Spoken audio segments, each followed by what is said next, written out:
No place for us, subject EVS, class 5th से आज हम इसका तीसरा पार्ट पढ़ने जा रहे हैं। Across the river one day the people of Khedi heard that a big dam was to be built on the river. एक दिन खेदी के लोगों ने ये सुना कि बिग डैम उनके रिवर पे बन रहा है। For this a big wall would be built to stop the flow of water. इसके लिए बड़ा वॉल बनाना होगा, दीवार बनानी होगी जिससे पानी का बहाव रुक जाए, रिवर का बहाव रुक जाए।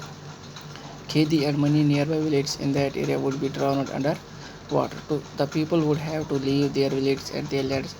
अब लोगों को ये डर था कि पानी के बहाव से उनका गांव ना डूब जाए, तो लोगों ने अपने गांवों को छोड़ना शुरू कर दिया और अपनी ज़मीनें छोड़ दी। On which their forefathers had lived for centuries. जिस सरजमीन पे उनके फोर फादर्स रहा करते थे, उनको मजबूरन लैंड छोड़नी पड़ रही है और अपना गांव छोड़ना पड़ रहा है।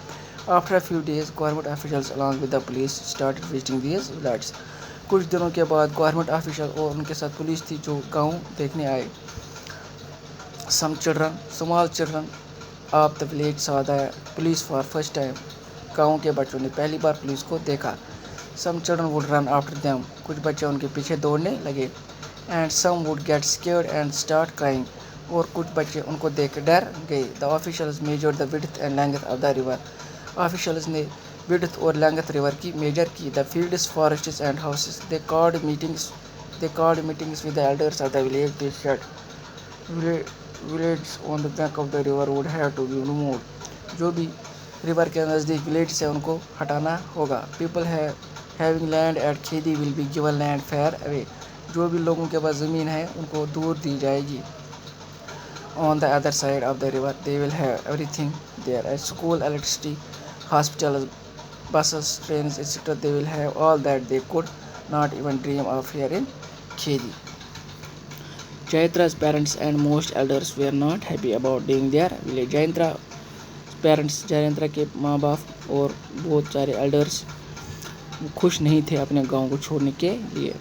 Listening to all this, जयंत्रा would get a little scared. जब जयंत्रा ये सुन रहा था वो थोड़ा डर गया, नर्वस हो गया, but also feel excited. He would think that after getting married he would take his bride to the new house in the new village, a house where he could just press a button for the light and turn on the tap for water. He could go by bus to see the city. When he would have children, he could send them to school. They will not be like him who had never been to school. A new place. It was a summer afternoon. जयत्रा was feeling faint in the hot sun and wind. Summer का afternoon था, गर्मी के दिन चल रहे थे। जयंत्रा को ऐसा महसूस हो रहा था वो फेंट हो रहा है। बर्निंग सन था और विंड हॉट थी। His feet were burning on the coal tar of the पक्का रोड। उसके पाँव जल रहे थे जो पक्की सड़क थी उस पे पाँव रखने से। There was not a single tree or to offer some shade. एक भी पेड़ नहीं था जो छाँव देता। Just a few houses and shops. कुछ दुकानें और मकान थे। Jayendra was on his way home after buying medicines.